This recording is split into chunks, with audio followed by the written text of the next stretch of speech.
I want you to go really negative. I want you to muster the biggest, baddest version of no that you can imagine. And then I want you to apply that to every part of your life. That's what today's video is about, how you can tap into one of the most powerful tools you have at your disposal right now. We're going to dive into what real boundaries look like and how to leverage those to actually create more of the life and the leadership that you want. I'm Dave Cash, and I'm excited that you're here. Now let's do this. I trained in a school of coaching that used the idea that when we say yes to one thing, that means we have to say no to something else. This was a way of looking at our priorities and trying to balance where we make our commitments. But I want you to invert that. I want you to start negative. I want you to start with no. And think about everything you say no to means you can say yes to something else. And in particular, you can say yes to the things that matter more to your life, to your leadership, to your relationships.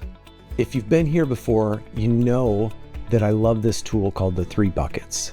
That is sorting life into what's essential, what's non-essential, and what's junk. And essential is always 1 to 3 things. And what would your life be like if you said no to everything that wasn't essential? What difference would that make? How would that change how you show up and experience your life? What if you just started by saying no to everything that's on your junk list? Making the list to know it's there, and then when it pops up, you say, nope, that's junk. It might take a little bit of consciousness raising, and it might take some work to know when you're in a moment that you need to say no. One of the perspectives of minimalism that I love and have loved for decades come from minimalistic art. The idea of negative space framing positive space. That is, the space all around us actually defines where we are. I think many of us are raised to think of the positive space of our lives, the area that we occupy, who we are, what we do, what we own, the relationships and commitments we have, all of those things that in some way are like possessions. In a way, all of those things are us. They're part of how we form our identity and our sense of self and how we make meaning in the world around us. But I want you to take a step back and I want you to think of the negative space that helps define who you are. That's all the stuff that you are not. So instead of who you are, it's who you aren't. Instead of what you do, it's what you don't do. Instead of your relationships and commitments, it's the relationships and commitments you don't have or you didn't make. And instead of the things you own, it's the things you don't own. Now, why is this important? How is this useful? Well, when we start to look at our life in the framing of here are all the things that are not me, that I don't have, that somehow don't align with our sense of meaning making, we can actually get a crisper perspective of where we are. Because where we are is the space that's left by all of those spaces that we aren't. Now, if it feels like we went through the philosophical looking glass, maybe we have, but that's part of the power of where we're going, because part of where we're going is looking at boundaries. As you imagine me sitting here, framed by the room around me, you can almost think of me as an outline. And I'm the space inside the line, and everything that isn't me is outside that line. And so wherever I go, those lines go with me. And here's where I think this gets useful. Our negative space is the absence of commitments, relationships, identity, possessions, sense of belonging. It's all the places that we do not occupy in some way, mentally, physically, emotionally, spiritually. It's all the places outside of us. Now, why is this important? Because one of the most powerful tools we have in our toolkit is setting boundaries. And we have implicit boundaries that pop up in this line between negative and positive space, the boundary between who I am and who I am not. And taking a moment to really take a clear-eyed view of who you aren't, and taking ownership of I am not these things. These are all of the things that do not equal me. And then how do we build on that? We start to create a little bit of tension and a little bit of wiggle room to start to create the boundaries that we want. Because once we tap into the idea that my boundary is the line between what I am and what I am not, we can start to expand the things that we are not in order to focus or expand who we are. We can look at the things that we don't have, the things that we don't do, the relationships, the commitments that we don't have yet, and recognize those are relationships and commitments that I want to have. That's a skill I want to build. That's knowledge I want to learn. And we can go find it because we've recognized that it is outside of us. It is in our negative space at the moment, and we want it inside of our positive space. So how do we start to do this in practical terms in our day-to-day life?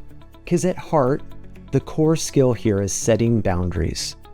And boundaries invariably come up with every client I work with. And it doesn't matter how strong they are in their boundaries. In fact, sometimes when folks have really strong boundaries, they're so strong they're rigid and it gets in their way. And they need to find different ways to hold boundaries that actually let other people in. And some of us have very porous boundaries and we just let things come and go. They flow in and out on their own. And we don't exert much influence or control over that. And how do we know we're having that experience? Because invariably, it pops up as resentment. There's a boundary we didn't know we had. There's a boundary we didn't know someone else crossed. We start to feel a little resentful. We feel crunchy.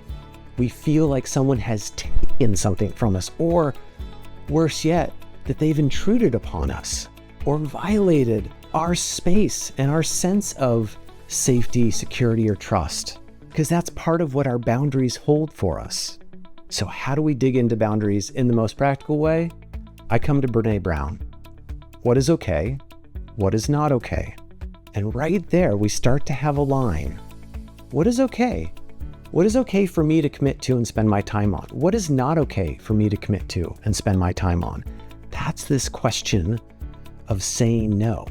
What can I say no to that helps create space for more of what I want to say yes to?